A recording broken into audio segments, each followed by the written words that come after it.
பருவக்காற்று தேனி பக்கம் வீசும்போது சாரல்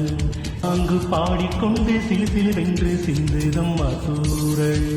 முத்து தூரல் காட்டு சில்லி செடி சில்லென்று பூவெடுக்க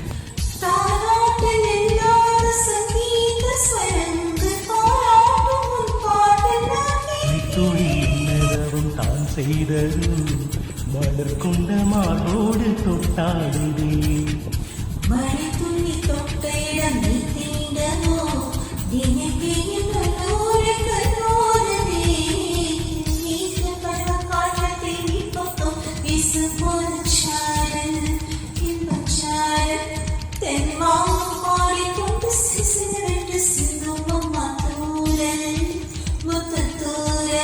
பருவக்காற்று தேனி பக்கம் வீசும்போது தார